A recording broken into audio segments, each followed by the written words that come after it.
പ്രിയമുള്ളവരെ, centre for information and guidance India CG-യുടെ ആഭിമുഖ്യത്തിൽ നടത്തപ്പെടുന്ന ഡിവിഷൻ പ്രഭാത സംവാദത്തിന്റെ 280-ാം എപ്പിസോഡിലാണ് നാം ഇന്നുള്ളത്. ഇന്നത്തെ സെഷനിൽ നമ്മുടെ അതിഥിയായി എത്തിച്ചേർന്നിട്ടുള്ളത് വളരെ പ്രഗത്ഭനായ ഒരു വ്യക്തിത്വമാണ്. പൊതുവിദ്യാഭ്യാസ വകുപ്പിലെ സംസ്ഥാന ഫാക്കൽറ്റിയും പ്രമുഖ ഹയർ സെക്കൻഡറി അധ്യാപകനുമായ ബഹുമാനപ്പെട്ട ഡോക്ടർ നാസർ കുന്നുമ്മൽ അവറുകളാണ്. പുതിയ തലമുറയുടെ ആശയവിനിമയ ശൈലികളെയും ഡിജിറ്റൽ എഴുത്തുകളെയും കുറിച്ച് കൃത്യമായ കാഴ്ചപ്പാടുള്ള അദ്ദേഹം ടിപ്സ് ഫോർ ജെൻസി കോപ്പിറൈറ്റിംഗ് എന്ന വളരെ വ്യത്യസ്തവും പ്രസക്തവുമായ ഒരു വിഷയത്തെക്കുറിച്ചാണ് ഇന്ന് നമ്മോട് സംവദിക്കുന്നത്. നമ്മുടെ ഈ പ്രഭാതത്തെ ധന്യമാക്കാൻ എത്തിച്ചേർന്ന ബഹുമാനപ്പെട്ട നാസർ സാറിന് നിറഞ്ഞ ആദരവോടെ സ്നേഹത്തോടുകൂടി ഡിവിഷൻ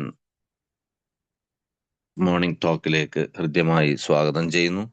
ഒപ്പം പ്രോഗ്രാമിന്റെ ഡയറക്ടർ നൂസിയ മാഡം, ഇന്നത്തെ team in charge Hasna Khader, Femina madam, അതുപോലെ തന്നെ ഈ പ്രോഗ്രാമിന്റെ അണിയറ പ്രവർത്തകർ, മറ്റു പാർട്ടിസിപ്പൻസ് എല്ലാവരെയും ഒറ്റ വാക്കിൽ സ്വാഗതം ചെയ്തുകൊണ്ട് സെഷൻ കൈകാര്യം ചെയ്യുന്നതിനായി പ്രിയപ്പെട്ട നാസർ സാറിന് ആദരപൂർവ്വം ക്ഷണിച്ചുകൊള്ളുന്നു.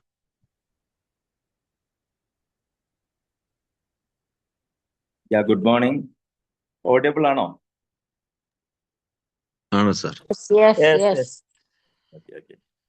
Thank you for inviting me. Center for Information and Guidance India, CG-യിലെ ഡിവിഷൻ ടോക്കിലേക്ക് വിളിച്ചതിൽ എല്ലാ സന്തോഷങ്ങളും. പറഞ്ഞതുപോലെ നമ്മുടെ ജെൻസി ടോക്ക് ഒരുപാട് നമ്മൾ കേട്ടിട്ടുണ്ടാവും, നമ്മൾ ഇൻവോൾവ് ചെയ്തിട്ടുണ്ടാവും. എന്തുകൊണ്ട് നമ്മൾ അവരുടെ ഒരു കോപ്പി റൈറ്റിംഗ്, അവരുടെ ഒരു ടോപ്പിക്കിനെ, അല്ലെങ്കിൽ നമ്മൾ ഈ ജെൻസിയായിട്ട് എങ്ങനെ കണക്ട് ചെയ്യുന്നു, സിസ്റ്റം എങ്ങനെ കണക്ട് ചെയ്യുന്നു, രാജ്യം ലോകം എങ്ങനെ കണക്ട് ചെയ്യുന്നു എന്നുള്ള ഒരു ചെറിയ ഒരു ഡിസ്കഷനാണ് നമ്മൾ ഇന്ന് ഉദ്ദേശിക്കുന്നത്. എനിവേ ഒരുപാട് പേര് മൾട്ടിപ്പിൾ ഏരിയയിൽ നിന്നും ഇവിടെ ജോയിൻ ചെയ്തിട്ടുണ്ട്. 280-ാമത്തെ എപ്പിസോഡാണ് എന്ന് കേട്ടതിൽ വളരെ സന്തോഷം. സോ ന്യൂസിയ മാം ആണ് എന്നെ ഇൻവൈറ്റ് ചെയ്തത്. അതുപോലെ മറ്റു ഹോസ്റ്റേഴ്സ് ആൻഡ് ഈ പ്രോഗ്രാം ഡയറക്ടേഴ്സ്, എൻ്റെ സുഹൃത്തുക്കളൊക്കെ ഇതിൽ ജോയിൻ ചെയ്തിട്ടുണ്ട്. എനിവേ നമുക്ക് ഇന്നത്തെ ടോപ്പിക്കിലേക്ക് പോകാം. അതിനു മുമ്പ് എനിക്കൊന്ന് ഇപ്പൊ നമ്മുടെ 1997-നും 2013 ഇടയ്ക്ക് ജനിച്ച ആരെങ്കിലും ഉണ്ടെങ്കിൽ ഒന്ന് സൈനിങ് തരാൻ പറ്റുമോ? നമ്മുടെ ബർത്ത് ഡേറ്റ് 1997 2012 ഇടയിൽ ജനിച്ചവര്.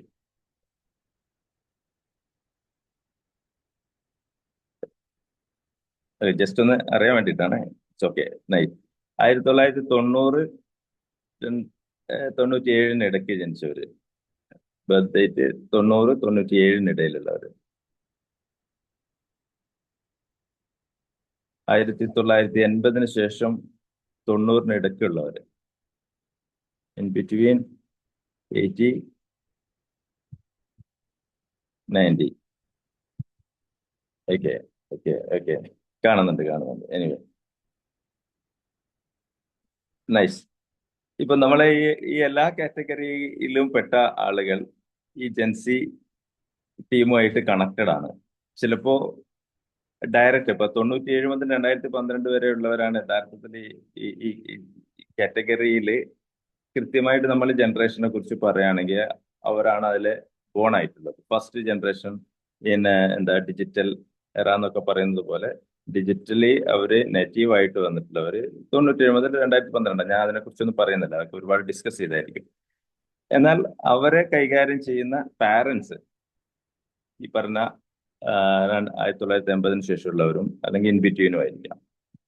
ഇനി അവരെ കൈകാര്യം ചെയ്യുന്ന ടീച്ചേഴ്സ് മേ ബി അതിന് മുമ്പുള്ളവരാവാം, ശേഷമുള്ളവരാവാം, മിക്സ്ഡ് ആയിരിക്കാം. ഞാൻ എൻ്റെ സ്ലൈഡ് ഒന്ന് ഷെയർ ചെയ്യാം. Just a minute.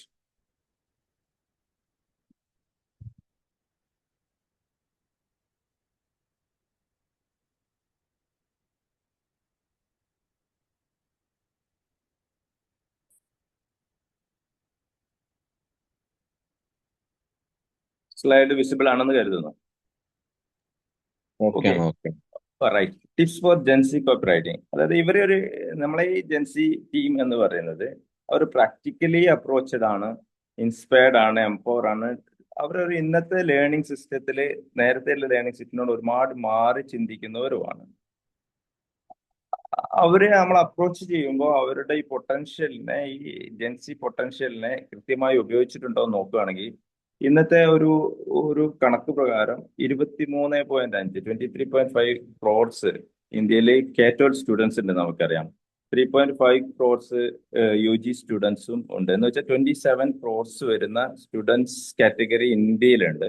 അവരുടെ പാരന്റ്സ് ചേർത്ത 81 ക്രോഡ്സ് വരും. ഇന്ത്യൻ പോപ്പുലേഷന്റെ വലിയൊരു ശതമാനമാണ് ഈ ഒരു കാറ്റഗറിയിൽ വരുന്ന സ്റ്റുഡൻസ് ആൻഡ് പാരന്റ്സ്. അവരെ നമ്മൾ കൃത്യമായി ഈ 97 മുതൽ 2012 വരെയുള്ള ജെൻസി കാറ്റഗറി എടുത്തു കഴിഞ്ഞാൽ അത് 10 CRന്റെ മേളിലാണ്. ഒരു ഹ്യൂജ് നമ്പർ ആണ് ഇന്ത്യൻ പോപ്പുലേഷനിലെ ഈ ഒരു Gen Z parents, teachers and born students. ഈ ഒരു കാറ്റഗറിയിലുള്ളവരുടെ എണ്ണം എടുത്തു കഴിഞ്ഞാൽ ഒരു ഹ്യൂജ് നമ്പർ ആണ്. ഇതിന് വേൾഡിൽ പോയി കഴിഞ്ഞാലും 165 ക്രോഡ്സ് സ്റ്റുഡൻസ് ഉണ്ട്. അതിലെ അവരുടെ പാരന്റ്സും അവരുടെ ടോട്ടൽ നമ്പർ എടുത്ത് നമ്മൾ പരിശോധിച്ച് കഴിഞ്ഞാൽ കൃത്യമായിട്ട് അതൊരു ഹ്യൂജ് നമ്പറാണ് വേൾഡ് പോപ്പുലേഷനിലും. ഇതിനെ ബേസ് ചെയ്തുകൊണ്ടാണ് ലോകത്ത് പല എഡ്യൂക്കേഷനിസ്റ്റുകളും അതുപോലെ പ്രോഡക്ട്സ് ഡെവലപ്പേഴ്സും ഇവരുടെ മൈൻഡ് സെറ്റിനനുസരിച്ചിട്ട് പല കാര്യങ്ങളും മാറ്റിയിട്ടുണ്ട്. അതിൽ ഫസ്റ്റ് ഒരു പോയിന്റ് ആണ് ഞാൻ നിങ്ങളുടെ മുന്നിൽ വെക്കുന്നത്, മൈക്രോ ലേണിംഗ്, ആക്റ്റീവ് ലേണിംഗ് എന്ന് പറയും. ഈ മൈക്രോ ലേണിംഗ്, ആക്റ്റീവ് ലേണിംഗ് ഇവര് ഈ കാറ്റഗറി, ഈ കുട്ടികൾ എന്ന് പറയുന്നത് അല്ലെ അവരുടെ പാരന്റ്സ് എന്ന് പറയുന്നത് ഇതിനോട് എങ്ങനെ അപ്രോച്ച് ചെയ്യുന്നു അറിയില്ല. ബട്ട് ഷോർട്ട് ഫോക്കസ്ഡ് ലേണിംഗ് ആണ്. 5 to 10 മിനിറ്റ്സ് ആണ് അവർക്ക് ഫോക്കസിങ് ഉണ്ടാകുക കാര്യങ്ങളിൽ. അവർ 5 to 10 മിനിറ്റ്സിന്റെ ഇടയിൽ കാര്യങ്ങൾ എത്രയും ഫാസ്റ്റ് ആയിട്ട് ലേൺ ചെയ്യാനേ റെഡി ആയിട്ടുള്ള ഒരു ടീമാണ് ഇവർ. അതുകൊണ്ട് തന്നെ ജെൻസിക്ക് പറ്റുന്ന രൂപത്തില് വലിയൊരു മാറ്റം ലോകത്ത് വരുത്തിയത് നമുക്കൊക്കെ അറിയാം. FB, ഫേസ്ബുക്ക് സോഷ്യൽ മീഡിയയിൽ സജീവമാണ് അന്നും ഇന്നും. എങ്കിലും ഈ ഫേസ്ബുക്ക് എന്ന് പറയുന്ന ആക്ടിവിറ്റീസ്, അതിൽ നടക്കുന്ന ഷോർട്സും അതിലുള്ള പോസ്റ്റിങ്ങും കമ്മ്യൂണിക്കേഷൻസും ഒക്കെ ഒരു ന്യൂ സെഗ്മെന്റിലേക്ക്, ജെൻസിയിലേക്ക് വേണ്ടിയിട്ട് തന്നെ കൊണ്ടുവരേണ്ടായിരുന്നു. അപ്പൊ ഇപ്പോഴത്തെ കുട്ടികളുടെ ഈ ജെൻസി കാറ്റഗറി കുട്ടികളോട് ചോദിച്ചു കഴിഞ്ഞാൽ അവർ FBയെ കുറിച്ച് അവർക്കൊരു അറിയില്ല. They are not used to അല്ല അവര്. അതേസമയം അവര് തീർച്ചയായും ഇൻസ്റ്റയിലാണ് അവര് കൂടുതലായിട്ട് ഫോക്കസ് ചെയ്യുന്നത്. പക്ഷെ ഞാനത് നമ്മളൊക്കെ എടുത്തു നോക്കിയാൽ മനസ്സിലായി എന്താണ് FBയിലും ഇൻസ്റ്റയിലുള്ള വേരിയേഷൻ എന്ന് വെച്ചാൽ വലിയ വ്യത്യാസമൊന്നുമില്ല. നമുക്ക് രണ്ടും അറിയുന്നവരും ഇവിടെ ഉണ്ട്. പക്ഷെ FB തീരെ തൊടാത്തവരും നോക്കാത്തവരാണ് ജെൻസി കാറ്റഗറിയിൽ മിക്കവാറും വരുന്നത്. പക്ഷെ അവിടെയുള്ള ചില വ്യത്യാസങ്ങൾ ഇത് മൈക്രോ ലേണിങ്ങിനെ വളരെയധികം മനസ്സിലാക്കി തരാൻ വേണ്ടി പറ്റുന്നതാണ്. വളരെ ഈസി ആയിട്ട് അവർക്ക് മൈക്രോ സംഭവങ്ങൾക്ക് മാത്രമാണ് ഈ ജെൻസി കാറ്റഗറിയിൽ കുട്ടികളെ പഠനത്തിനും അവരുടെ മറ്റു എന്റർടൈൻമെന്റിനും ഒക്കെ അവർ ഉപയോഗിക്കുന്നത് എന്നുള്ളതുകൊണ്ട് അതിനനുസരിച്ചിട്ട് ഒരു വേർഷൻ ചേഞ്ച് മാത്രമാണ് യഥാർത്ഥത്തിൽ ഇൻസ്റ്റ എന്നുള്ള ഒരു പ്ലാറ്റ്ഫോം. പക്ഷെ അവിടെ അത് മെറ്റ എന്ത് ചെയ്തു, മെറ്റ രണ്ടിൻ്റെയും ഓണർഷിപ്പ് ഏറ്റെടുത്തു. FB ഇൻസ്റ്റയും ഒരു ടീമിൻ്റെതാണ്. അപ്പോൾ ഇൻസ്റ്റ എന്തിനു ചെയ്യുന്നു, ഈ പറഞ്ഞ പർട്ടിക്കുലർ കാറ്റഗറിക്ക് വേണ്ടിയിട്ട് അവർ മാറ്റിയിട്ടുണ്ട്. അത് ഷോർട്ട് ഫോക്കസ്ഡ് ആണ്, കോൺസെപ്റ്റ് ടൈം റെഡ്യൂസ്ഡ് ആണ്, വേൾഡ് ദ ബൂസ്റ്റിംഗ് റിട്ടൻഷൻ ആണ്. പെട്ടെന്ന് അവർക്ക് കാര്യങ്ങൾ റിട്ടൻഷൻ ചെയ്യാൻ വേണ്ടിയിട്ട് വളരെ ഷോർട്ട് സ്പാൻ ഓഫ് ടൈമിൽ അവർക്ക് പറ്റുന്ന രൂപത്തിലുള്ള ഒരു പ്ലാറ്റ്ഫോം ആക്കിയിട്ട് ഇൻസ്റ്റ മാറ്റി. അപ്പൊ FB ടു ഇൻസ്റ്റയിലേക്കുള്ള ഒരു മാറ്റം കോൺസെപ്ച്വലി ഉള്ള കാര്യമാണ് ഞാനിവിടെ ഈ കുട്ടികളെ അല്ലെങ്കിൽ ഈ ഒരു കാറ്റഗറിയിലുള്ളവരുടെ ഒരു മൈൻഡ് സെറ്റിനെ കുറിച്ച് പറയാൻ വേണ്ടി ശ്രമിക്കുന്നത്. Then active learning. So basically നമ്മൾ ഈ ഒരു കാറ്റഗറിയിലുള്ള കുട്ടികൾ ഇപ്പൊ 8ാം ക്ലാസ് മുതൽ 12ാം ക്ലാസ് വരെ അല്ലെങ്കിൽ ഡിഗ്രി സ്റ്റുഡൻസ് ഒക്കെയാണ് ഇതിൽ വരിക. ഇവിടെയുള്ള ഈ ഒരു കാറ്റഗറി നമ്മൾ നോക്കുകയാണെങ്കിൽ ഒരു പഠിക്കാൻ മോശമാണ്, നമ്മൾ പറയുന്നത് കേൾക്കുന്നില്ല, ഇരിക്കുന്നില്ല, പിന്നെ ആക്റ്റീവ് അല്ല എന്നൊക്കെയുള്ള ഒരു നിഗമനം എന്നെ പോലെ അല്ലെങ്കിൽ എൻ്റെ ടീമിലുള്ള ടീച്ചേഴ്സ് ഒക്കെ പൊതുവെ പറയാറുണ്ട്. ബേസിക്കലി ഇതിലെ പ്രശ്നം എന്ന് വെച്ചാൽ ഇവർ മൈക്രോ ലേണേഴ്സ് ആയതുകൊണ്ട് തന്നെ കൂടുതലായിട്ട് സമയം സ്പെൻഡ് ചെയ്തിട്ട് ഇരിക്കാനുള്ള ഒരു മൈൻഡ് സെറ്റ് ഇല്ലാതെ ആക്കിയിട്ടുണ്ട് ലോകം തന്നെ. അവര് ഇന്ത്യ വിചാരിച്ചാലോ കേരളം വിചാരിച്ചാലോ അല്ലെങ്കിൽ നമ്മുടെ സ്കൂൾ വിചാരിച്ചാൽ മാത്രം നടക്കില്ല. അവരുടെ വേൾഡിൽ അവരുടെ ഒരു സിസ്റ്റം അങ്ങനെ ജനറേറ്റ് ചെയ്യുന്നത്. കാരണം അവര് ഡിജിറ്റൽ ബോണാണ്. അവർക്ക് ജനിച്ചു വീഴുമ്പോൾ തന്നെ അവർ ടാബാണ് കണ്ടിട്ടുള്ളത്, അല്ലെങ്കിൽ മൊബൈലാണ് കണ്ടിട്ടുള്ളത്. അവർ സ്കൂളിൽ ചെന്നപ്പോഴും ഇന്ററാക്റ്റീവ് പാനലാണ് കണ്ടിട്ടുള്ളത്, അല്ലെങ്കിൽ ടി വി ആണ് കണ്ടിട്ടുള്ളത്. മീൻസ് ഒരു ചെറിയ ലോകത്തുനിന്ന് വലിയ കാര്യങ്ങൾ പഠിക്കുന്നവരായതുകൊണ്ട് തന്നെ അവർ ഈ ആക്റ്റീവ് ലേണേഴ്സ് ആണ്.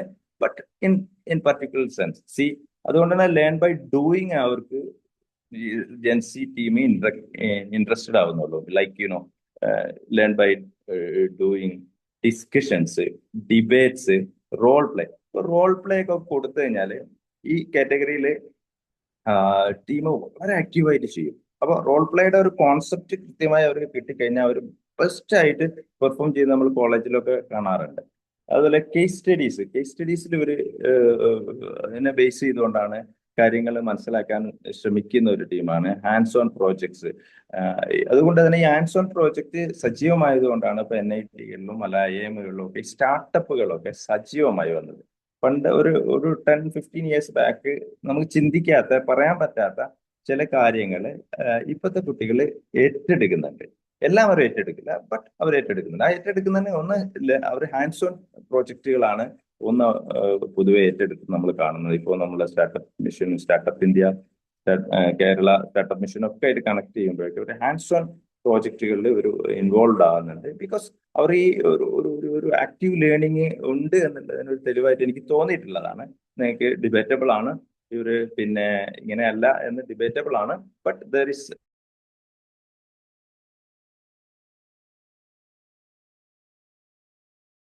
പറ്റുന്നുള്ളൂ.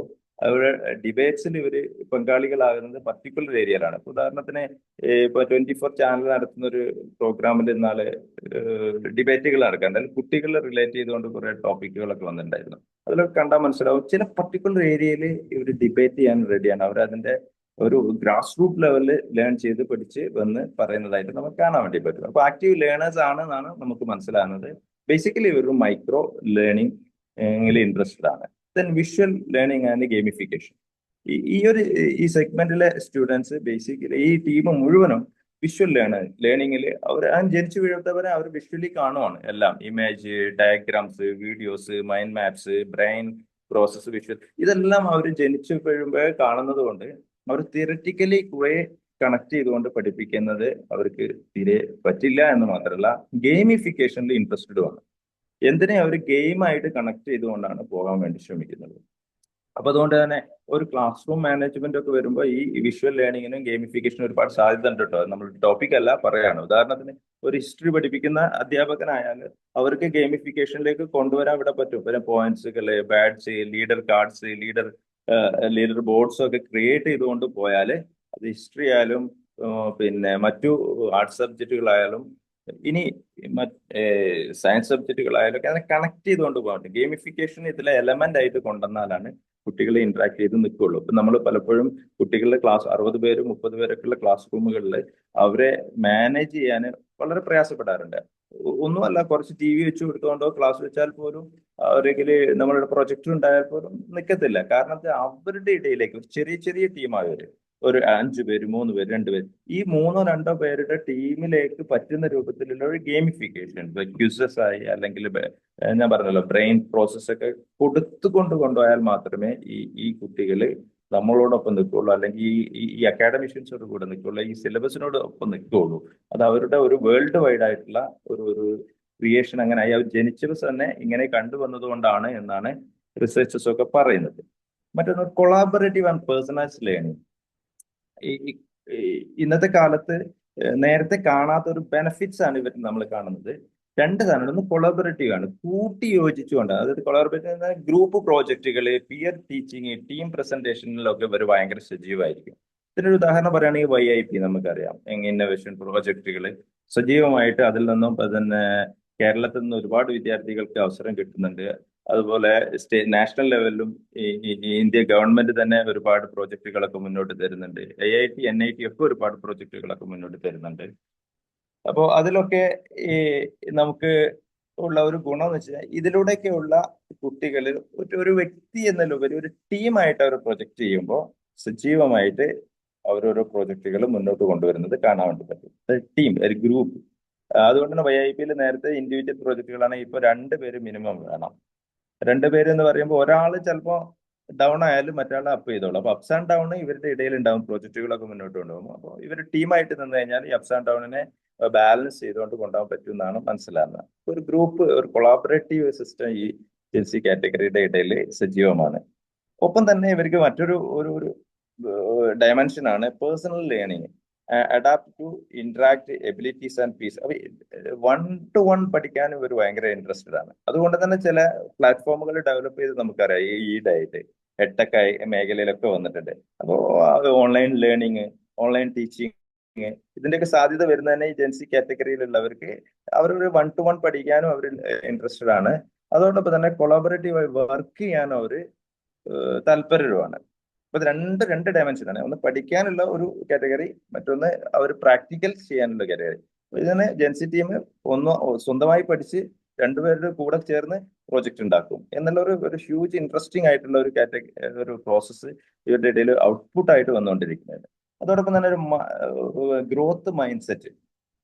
നമ്മൾ വിചാരിക്കും പലപ്പോഴും കുട്ടികളെ ഉറക്കമൊക്കെ നമ്മള് ഈ ജെൻസി ടീമിൻ്റെത് വളരെ വ്യത്യസ്തമാണ്. അവർ രാത്രി ഒരു 1 മണി 2 മണിക്ക് ശേഷം ഉറങ്ങുന്നു, പകലൊരു 11 മണി 10 മണിക്ക് എഴുന്നേൽക്കുന്നു. ഇതൊക്കെ നമ്മൾ സ്ഥിരം കേൾക്കുന്ന അല്ലെങ്കിൽ ചർച്ച ചെയ്യുന്ന ഒരു ഒരു ഒരു ഇഷ്യൂ ആണ്. ബേസിക്കലി നമ്മളൊന്ന് എടുത്ത് പരിശോധിച്ചാൽ ലോകത്ത് വലിയ മഹാന്മാരായിട്ടുള്ള അല്ലെങ്കിൽ ചരിത്രം സൃഷ്ടിച്ചവരായിട്ടുള്ളവരൊക്കെ ഒരു പക്ഷേ ഉറങ്ങിയിട്ടുള്ളത് 3 to 4 hours ആയിരിക്കും. നമ്മളെ ഹെൽത്ത് ടിപ്സ് ഒക്കെ പറയുന്നത് 8 അവർ 6 അവർ ഉറങ്ങണം എന്നൊക്കെ ആണെങ്കിൽ പോലും അവർ ഉറങ്ങിയിട്ടുള്ളവരുടെ 4 hours ഒക്കെ ആയിരിക്കും. ഇവരാണെങ്കിൽ ഒരുപാട് സമയം ഉറങ്ങുന്നു എന്നുള്ള ഒരു ഒരു ഒരു പ്രശ്നങ്ങളൊക്കെ ജെൻസി കാറ്റഗറിയിൽ നമ്മളിങ്ങനെ കേട്ടിട്ടും കണ്ടിട്ടുണ്ട്. അപ്പോൾ ഈ അനുഭവത്തിലാണെങ്കിലും ഇവരുടെ ഉറക്ക സമയം വൈകി ഉറങ്ങുന്നു, വൈകി എണീക്കുന്നു. ഇതൊരു പ്രശ്നമാണോ അല്ലേ എന്നുള്ളതൊക്കെ റിസർച്ചസ് നടക്കുന്നുണ്ട്. അപ്പൊ ഇതിൽ ഏറ്റവും നല്ലത് ഈ പറഞ്ഞ സമയത്താണ്. അപ്പൊ ഞാൻ രണ്ട് കാര്യം പറയുന്നത്. ഒന്ന്, 4 മണിക്കൂർ മാത്രം ഉറങ്ങിയ ആളുകൾ അവര് നൈറ്റിൽ ലേറ്റ് ആയിട്ട് ഉറങ്ങാറുണ്ട്. അതുപോലെ എഴുന്നേൽക്കുന്നത് നേരത്തെ എഴുന്നേൽക്കുന്നുണ്ട്. ഇത് രണ്ടുമല്ലാത്തൊരു കാറ്റഗറിയാണ് യഥാർത്ഥത്തിൽ ഈ ജെൻസി ടീം. ബട്ട് ഇവരുടെ ഇടയിലുള്ള ഒരു ഗ്രോത്ത് മൈൻഡ് സെറ്റ് എടുത്ത് നോക്കുകയാണെങ്കിൽ ഇവർക്കൊക്കെ വേൾഡ് കണ്ടിട്ടുണ്ട്. അവര് നമ്മളെ കാലത്ത് വേൾഡ് കാണാൻ മീൻസ് ഒരു ഏർലി നമ്മുടെ ജെൻസി ടീമിന്റെ ഇടയിൽ കാറ്റഗറി ഉള്ളവർക്ക് വേൾഡ് കാണാൻ കുറെ സമയം എടുത്തിട്ടുണ്ട്. ഇവർ ജനിച്ചത് തന്നെ ഫസ്റ്റ് ഡിജിറ്റൽ വേൾഡിൽ തന്നെ ഇവർ ലോകം കണ്ടിട്ടുണ്ട്. അതുകൊണ്ട് തന്നെ അവർക്ക് ഈ പെട്ടെന്ന് ഫാസ്റ്റ് ആയിക്കൊണ്ട് ഈ കാര്യങ്ങളൊക്കെ കണ്ടെത്താൻ വേണ്ടിയിട്ടും ഒക്കെ പറ്റുന്നതുകൊണ്ട് അവർക്ക് അതിനു വേണ്ടിയിട്ടുള്ള സമയമായിട്ട് ഇവർ ഈവനിങ് ഒക്കെ ഉപയോഗിക്കുന്നു. പിന്നീട് ഇവർ പകല് മോർണിംഗ് ടൈമിൽ പലപ്പോഴും ഇവര് ചെറിയ ചെറിയ കാരണങ്ങൾ പറഞ്ഞ് ഉറങ്ങുന്നുണ്ടെങ്കിലും അവർക്ക് പറ്റിയ ടാസ്ക് കൊടുത്താൽ, I have an experience in ലോട്ട്, നമുക്ക് ഒരുപാട് ടാസ്ക് കൊടുത്തു കഴിഞ്ഞാൽ അവർ 8 മണിക്കും 5 മണിക്കും 6 മണിക്കും 4 മണിക്കും അവർ എഴുന്നേറ്റുള്ളൂ. പക്ഷെ ആ ടാസ്ക് എന്തായിരിക്കണം? അവർക്ക് മൈക്രോ ലേണിങ്ങിന് പറ്റതായിരിക്കണം. അതുപോലെ തന്നെ കൊളാബറേറ്റീവ് പ്രോജക്റ്റുകളായിരിക്കണം. അങ്ങനെയാണെങ്കിൽ ഇവർ റെഡിയാണ്. ഇവർ ഉറങ്ങുന്നവരല്ല. ആവശ്യമുണ്ടെങ്കിൽ റെഡിയാണ് അവർ എഴുന്നേൽക്കാനും ചെയ്യാനും. ഒരുപാട് പ്രോജക്റ്റുകളൊക്കെ വർക്ക് ചെയ്യുമ്പോൾ അവരുടെ കൂടെ നിൽക്കുമ്പോൾ നമുക്ക് ഏജൻസിയുടെ കൂടെ നിൽക്കുമ്പോൾ മനസ്സിലാവുന്ന ഒരു കാര്യമാണ്. അപ്പൊ നമ്മൾ ടോട്ടലി ഇവരെ ഒരു ഉറക്കക്കാരാണെന്നോ അല്ലെങ്കിൽ ബുദ്ധി പറഞ്ഞവരാണെന്നൊന്നും പറയേണ്ടതില്ല എന്നാണ് എൻ്റെ ഒരു പേഴ്സണൽ ഒപ്പീനിയൻ. അങ്ങനെയൊക്കെ ഡിസ്കഷൻ പല ഭാഗത്തും നടക്കുന്നുണ്ടെങ്കിൽ പോലും. Then experiential learning and critical thinking. Then ഇവരുടെ പോയിന്റ് ഇങ്ങനെ കറക്റ്റ് വന്നു കഴിഞ്ഞാൽ ഇവർ എക്സ്പീരിയൻഷ്യൽ ലേണിങ്ങിന്റെ ആളുകളാണ്. എല്ലാം എക്സ്പീരിയൻസ് ചെയ്യാൻ വേണ്ടിയിട്ട് അത് എന്തായാലും. അതുകൊണ്ട് തന്നെ ജെൻസി ടീം എന്തിലേക്ക് പോകുന്നുണ്ട്? വളരെ പ്രശ്നങ്ങളിലേക്ക് പോകുന്നുണ്ട്. അവർ എക്സ്പീരിയൻസ് ചെയ്യും. അത് എക്സ് ഓർ വൈ അവർക്ക് അറിയില്ല. അപ്പൊ ഇതിനൊരു കാരണം, ഒരു എക്സാമ്പിൾ പറയുകയാണെങ്കിൽ നമ്മൾ പഴയ കാലത്ത് നമ്മളെ കല്യാണ വീടുകളിലൊക്കെ പിന്നെ മുറുക്കാനൊക്കെ വെച്ചിട്ടുണ്ടാവും. മുറുക്കാൻ, അതായത് ബീഡിയോ ഒക്കെ സിഗരറ്റോ ഒക്കെ വെച്ചിട്ടുണ്ടാവും. ഇപ്പൊ കല്യാണ വീട്ടിൽ പോയി കഴിഞ്ഞാൽ എല്ലാവരും ഒന്ന് മുറുക്കും അല്ലെങ്കിൽ സിഗരറ്റും വീഡിയോ ഒക്കെ വലിക്കും. അങ്ങനെ ഒരു കാലം ഉണ്ടായിരുന്നു. ഇത് അറിയുന്നവരുണ്ടാവത്തില്ലേ? ചിലവുണ്ടെങ്കിൽ ഒന്ന് തമ്മിൽ ചെയ്യുക. അങ്ങനെ ഒരു കാലം ഉണ്ടായിരുന്നു നമ്മുടെ കേരളത്തിലെ കല്യാണങ്ങളിലും ഫംഗ്ഷനുകളിലും ഒക്കെ. എന്തുകൊണ്ടായിരിക്കും അന്ന് അവർ വെച്ചിട്ടുണ്ടാവുക? നമ്മളെ പാരന്റ്സോ അല്ലെങ്കിൽ ബന്ധപ്പെട്ടവരൊക്കെ അങ്ങനെ വെച്ചിട്ടുണ്ടാവുക എന്തുകൊണ്ടായിരിക്കും? അത് അവർക്ക് ഇതിന്റെ ഒരു ദോഷവശം അറിയാത്തത് കൊണ്ടല്ലേ? ഇത് നല്ലതാണെന്നോ ചീത്തയാണെന്നോ അതിനെ കുറിച്ചൊരു ലേണിംഗ് ഇല്ലാത്തത് കൊണ്ടാണ്. അതുകൊണ്ട് തന്നെ അതേപോലത്തെ ഒരു അവസ്ഥ ഇന്നുണ്ട്.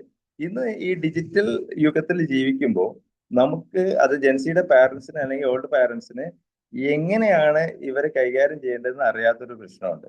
ഇവർക്കും അറിയില്ല ഇത് എങ്ങനെയാണ് വേണ്ട രൂപത്തിൽ അവയർനെസിന്റെ ഒരു കുറവുണ്ട്. ഇത് രണ്ടിന്റെ ഇടയിലുള്ളത് കൊണ്ട് ഇവർ എക്സ്പീരിയൻസ് ചെയ്യുന്ന പലതും ശരിയല്ലാതെ പോകുന്നുണ്ടോ എന്നുള്ളത് പിന്നെ റിസർച്ചുകളിലൂടെയും മറ്റുമൊക്കെയാണ് മനസ്സിലാകുന്നത്. ഇവരുടെ ടൈം വേസ്റ്റിങ്ങോ ബുദ്ധിപരമായ പ്രശ്നങ്ങളിൽ നിന്നൊക്കെയാണ് മനസ്സിലാകുന്നത്. അതോടൊപ്പം തന്നെ ഇവർക്ക് ഒരു ക്രിട്ടിക്കൽ തിങ്കിങ് ഉണ്ട്. എക്സ്പീരിയൻസ് ലേണിംഗ് എന്ന് പറഞ്ഞാൽ എന്ത് ഇവർ എക്സ്പീരിയൻസ് ചെയ്യും, അറിയാഞ്ഞിട്ടാണ് യഥാർത്ഥത്തിൽ. അത് അറിവ് നൽകേണ്ടവർ ആരാണെന്ന് വെച്ചാൽ അങ്ങനത്തെ ഒരു ടീം വരുന്നേ ഉള്ളൂ, അല്ലെങ്കിൽ വന്നുകൊണ്ടിരിക്കുന്നേ ഉള്ളൂ. അതിന്റെ ഇടയിലുള്ള ഒരു ടീമിനെ ക്രിയേറ്റീവായിട്ട് ഇടപെടേണ്ട ഒരു ഉത്തരവാദിത്വം കൂടെ ഉള്ളത് കൊണ്ടാണ് ഈ ടോപ്പിക് ഇന്ന് എടുക്കാൻ കാരണം. ദെൻ ക്രിട്ടിക്കൽ തിങ്കിങ്, ക്രിട്ടിക്കലി ഇവര് ആലോചിക്കുകയും തിങ്ക് ചെയ്യുകയും ഇടപെടുകയും ഒക്കെ ചെയ്യുന്ന ടീമാണ്. അതിനൊരു കാരണം, ഇപ്പൊ നമ്മളൊരു കാര്യം ഇപ്പൊ ഡിസ്കസ് ചെയ്യാണ്, ഇപ്പൊ നമ്മൾ പറയുന്നത് ശരിയാ തെറ്റോ എന്നുള്ളത് അപ്പോഴേക്കും അവർ ചാറ്റ് ജിപിടിയോടോ അല്ല ക്ലൗഡിനോടോ ജെമിനിയോടോ ചോദിച്ചിട്ടുണ്ടാവും. അല്ലെങ്കിൽ അവർക്ക് ഇപ്പൊ ഗൂഗിൾ അവർ അങ്ങനെ എക്സ്പീരിയൻസ് ചെയ്യുന്നവർ എല്ലാത്തിനും ക്രിട്ടിക്കലി അവർ നോക്കി ഓക്കെ. ചിലപ്പോൾ അതിലൊരു ഇൻസ്റ്റയിലുള്ള ഒരാള് ടോപ്പിക്ക് സംസാരിക്കുന്ന ഒരാളാണ് എങ്കിൽ അവരത് വിശ്വസിച്ച് കളയും. കാരണം എന്താ, ഏജൻസി ടീം ഏറ്റവും അപ്രോച്ച് ചെയ്യുന്നത് ഇൻസ്റ്റയിലാണ്, അല്ലെങ്കിൽ റീൽസിലാണ്, ഷോർട്സിലാണ്. അവിടെ പറയുന്ന അവിടെ കുറച്ച് പിന്നെ ഇൻഫ്ലുവൻസ് ഉള്ള ഒരാളാണെങ്കിൽ, ഇൻഫ്ലുവൻസർ ഉള്ള ഒരാളാണെങ്കിൽ അവർ വിശ്വസിക്കാതെ അത് നമ്മുടെ പാരന്റ്സിനേക്കാളും അവർ വിശ്വസിക്കും, നമ്മുടെ ടീച്ചേഴ്സിനേക്കാളും അവർ വിശ്വസിക്കും. ബിക്കോസ് അവരുടെ ക്രിട്ടിക്കൽ തിങ്കിങ്ങിൽ വരുന്നത് കാറ്റഗറിയിൽ അവർ വിശ്വസിക്കുന്ന ഏരിയയിൽ റെഡി ആണെങ്കിൽ അവരെ വിശ്വസിക്കും. അതിന് ഒരുപാട് എക്സാമ്പിൾസ് ഉണ്ട്, നമുക്ക് വേറെ ഏരിയയിൽ നമുക്ക് ഡിസ്കസ് ചെയ്യാം എന്ന് എനിക്ക് തോന്നുന്നു. എനിവേ ഈ ഒരു ജെൻസി കാറ്റഗറിയുടെ ഒരു ഓവറോൾ മൈൻഡ് സെറ്റ് എന്ന് പറയുന്നത് അവർക്ക് മൈക്രോ ലെവലിൽ ചിന്തിക്കാനോ കൊളാബറേറ്റീവായി പ്രോജക്റ്റുകൾ നൽകിയാൽ അത് ഇടപെട്ട് ചെയ്യാനോ സജീവമാണ്. ഇതിന് പറ്റുന്ന രൂപത്തിലുള്ള ഒരു കരിക്കുലമോ അതിന് പറ്റുന്ന രൂപത്തിലുള്ള ഒരു എക്കോസിസ്റ്റമോ ഇല്ലാത്തത് കാരണം നമ്മുടെ സ്കൂളുകൾ ബേസിക്കലി ഞങ്ങളൊക്കെ അനുഭവിക്കുന്ന ഹയർ സെക്കൻഡറി മേഖലയിലെ അല്ല ഹൈസ്കൂൾ മേഖലയിലെ തുടർന്നിട്ടുള്ള കോളേജുകളിലെ സ്റ്റുഡൻസിന്റെ എണ്ണത്തിൽ നന്നായി കുറവ് വരുന്നുണ്ട്. ഇതിനെ ഒരു ഒരു ഒരു ബിസിനസ് മൈൻഡ് സെറ്റ് ഉള്ളവർ അല്ലെങ്കിൽ ഹെഡ്ടെക് മേഖലയുള്ളവർ മറ്റൊരു മേഖലയിലേക്ക് കൊണ്ടുപോകുന്നുണ്ട്. ആ കൊണ്ടുപോകുന്നത് എന്ന് വെച്ച് കഴിഞ്ഞാൽ ഇപ്പൊ തൊഴിലുറപ്പ് പദ്ധതി എന്നൊക്കെ പറഞ്ഞിട്ടുള്ള ബാനറുകളൊക്കെ നിങ്ങൾ പലയിടത്തും നമ്മൾ കാണാറുണ്ടാവും. ഇവരൊക്കെ എന്ന് വെച്ചാൽ കുട്ടികളിൽ എന്തുണ്ട്, ഒരു കൊളാബറേറ്റീവ് അതുപോലെ learning by doing active learning ഒക്കെ ഉള്ളത് കൊണ്ട് 6 മാസം കൊണ്ട് ജോലി തരാം, അല്ലെങ്കിൽ 3 മാസം കൊണ്ട് ഇത് ആവാം, ഇന്ന ശമ്പളത്തിൽ കിട്ടും എന്നൊക്കെ പറഞ്ഞ് അവരെ അങ്ങോട്ട് കൊണ്ടുപോയി കുട്ടികൾ പോവുകയും അവരെ ഇൻവോൾവ് ചെയ്യും. ഇതിൽ ഒരു പക്ഷം ആളുകൾ ഒരു ജോലിയും ശമ്പളമൊക്കെ ആയിട്ട് അങ്ങ് പോകും. പക്ഷെ അവരുടെ മൈൻഡ് സെറ്റിൽ അവർക്ക് ഹയർ എഡ്യൂക്കേഷനോ അല്ലെങ്കിൽ കൂടുതൽ ലേണിങ്ങിനോ ഒന്നുമുള്ള പോസിബിലിറ്റി ഇല്ലാതെ പോകും. അതുകൊണ്ട് അതൊന്നും നമ്മൾ ശ്രദ്ധിക്കേണ്ടതായിട്ടുണ്ട് എന്ന് തോന്നുന്നു. രണ്ടാമത്തെ ഒരു കാറ്റഗറി ഇപ്പൊ സ്റ്റാർട്ടപ്പ് ആണ്. ഇപ്പൊ സ്റ്റാർട്ടപ്പിന്റെ ഒരു കാലാണ്. സ്റ്റാർട്ടപ്പ് ഇന്ത്യ ഒരുപാട് ഫണ്ട് കൊടുക്കും, കേരള സ്റ്റാർട്ടപ്പ് മിഷൻ ഫണ്ട് കൊടുക്കും എന്ന് പറഞ്ഞ എന്റർപ്രണറിയൽ മൈൻഡ് സെറ്റ് ഉള്ളവരും ഇല്ലാത്തവരും എല്ലാവരും തന്നെ ഈ ഒരു കാറ്റഗറിയെ അട്രാക്ട് ചെയ്യാൻ വേണ്ടി പറ്റും. അവർ ചാടി വീഴും.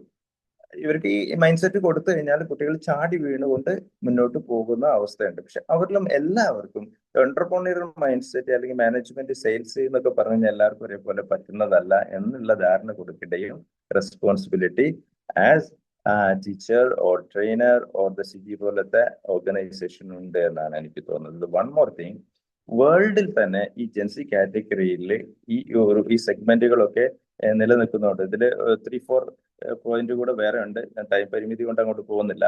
അപ്പോ ഇവര് ഈ പ്രോജക്റ്റിലെ മൈക്രോ ലേണേഴ്സ് ആയതുകൊണ്ട് തന്നെ ഫൈനലി നമുക്ക് പറയാൻ വേണ്ടി പറ്റും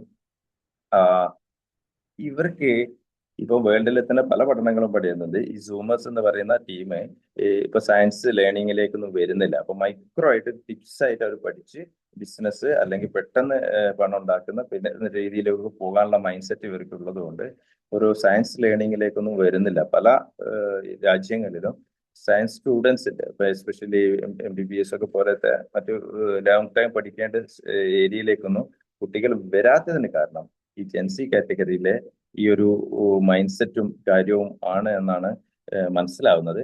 അപ്പോൾ ഇത്തരത്തിലുള്ള വിഷയങ്ങളെ നമ്മൾക്ക് കൂടുതൽ ഡിസ്കഷന് കാരണമാവുകയും അതോടൊപ്പം നമ്മുടെ ഈ ജെൻസി കാറ്റഗറി എന്ന് പറയുന്നതിനെ നമ്മൾ മാറ്റി നിർത്താതെ അവർക്ക് വേണ്ട ഔട്ട്പുട്ടുകൾ നിരന്തരം കൊടുക്കാനും ആ കൊടുക്കുന്നതോടൊപ്പം തന്നെ ഈ ജെൻസി കാറ്റഗറിയുടെ പാരന്റ്സിന് വ്യത്യസ്തമായ ഓറിയന്റേഷൻ കൊടുക്കാനും അവരെ പഠിപ്പിക്കുന്ന ടീച്ചേഴ്സിനെ എംപവർ ചെയ്യേണ്ടതും വളരെ അത്യാവശ്യമാണ്. അല്ലാത്ത പക്ഷം അവർ രാത്രി വൈകി ഉറങ്ങും, വളരെ ലേറ്റായിട്ട് എഴുന്നേൽക്കും, സ്കൂളിൽ വേണമെങ്കിൽ പോവും, കോളേജിൽ വേണമെങ്കിൽ പോവും, അവർ പരീക്ഷയിൽ ജയിക്കും, അതിനുള്ള മെത്തേഡ് അവർ കണ്ടെത്തും.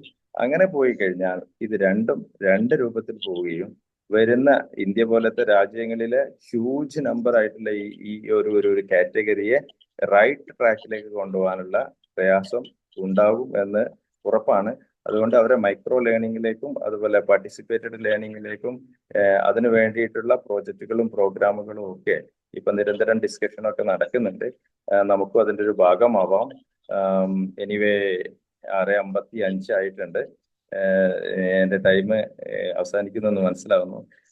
വൺസ് അഗെയിൻ എന്നെ ഇവിടെ ഇൻവൈറ്റ് ചെയ്ത നൗസിയ മാം അടങ്ങുന്ന സിജിയുടെ ടീമിനും ഈ ഒരു 280 എന്ന് പറയുന്ന 280ാമത്തെ എപ്പിസോഡിൽ കണ്ടിന്യൂ ചെയ്യുന്നു എന്നത് അറിഞ്ഞതിലുള്ള സന്തോഷവും അറിയിക്കുന്നു.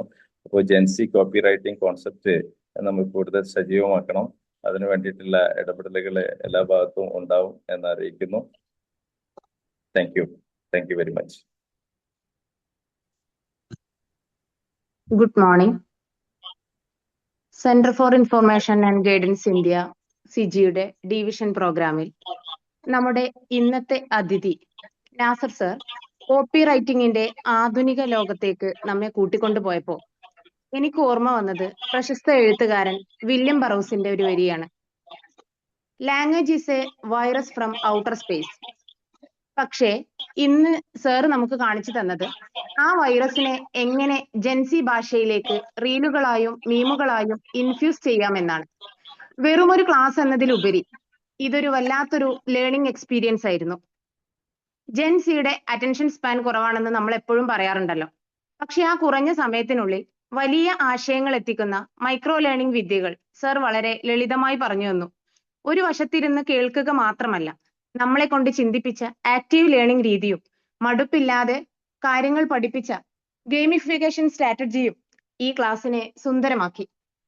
നമ്മുടെ കണ്ണുകളെ ആകർഷിച്ച വിഷ്വൽ ലേണിംഗ് സ്ലൈഡുകളും നമ്മൾ ഒന്നിച്ച് ആശയങ്ങൾ പങ്കുവെച്ച കൊളാബറേറ്റീവ് ലേണിംഗ് സെഷനും ഇനി എങ്ങനെ ഒരു മികച്ച ജെൻസി കോപ്പിറൈറ്റർ ആകാം എന്നതിന് കൃത്യമായ ഒരു റോഡ് മാപ്പ് തരുന്നതായിരുന്നു. ഇത്രയും ഊർജ്ജസ്വലവും വിജ്ഞാനപ്രദവുമായ ഒരു സെഷൻ എടുത്തു തന്നതിന് സിജി ഡിവിഷൻ പ്രോഗ്രാമിന്റെ പേരിൽ സാറിന് ഹൃദയം നിറഞ്ഞ നന്ദി അറിയിക്കുന്നു. അതോടൊപ്പം ഈ ക്ലാസിന്റെ ജീവനാഡിയായി മാറിയ പ്രിയപ്പെട്ട ശ്രോതാക്കൾ, കോപ്പി റൈറ്റിംഗിനെ കുറിച്ച് ആൽബർട്ട് ഐൻസ്റ്റീന്റെ ഒരു കോട്ടുണ്ട്, creativity is a intelligence having fun. ഇന്ന് ഈ സെഷൻ അത്രമേൽ ക്രിയേറ്റീവ് ആക്കി മാറ്റാൻ കഴിയുന്നത് നിങ്ങളുടെ സജീവമായ പങ്കാളിത്തം കൊണ്ട് മാത്രമാണ്. സാന്നിധ്യം കൊണ്ട് നിങ്ങൾ കാണിച്ച ആവേശം തന്നെയാണ് ഈ പ്രോഗ്രാമിന്റെ വിജയം. ഈ ഒരു കൊളാബറേറ്റീവ് വൈബ് നിലനിർത്തിയതിന് ഇവിടെ വന്നിരിക്കുന്ന ഓരോരുത്തർക്കും നന്ദി അർപ്പിക്കുന്നു. നല്ലൊരു കോപ്പിയിലൂടെ ലോകത്തെ സ്വാധീനിക്കാൻ നമുക്ക് ഏവർക്കും സാധിക്കട്ടെ എന്ന് ആശംസിച്ചുകൊണ്ട് തൽക്കാലം ഇന്നത്തേക്ക് വിടാം. നാളെ പുതിയൊരു വിഷയവും പുതിയൊരു അതിഥിയുമായി വീണ്ടും കാണാമെന്ന പ്രതീക്ഷയോടെ thank you all. Thank you, ma'am.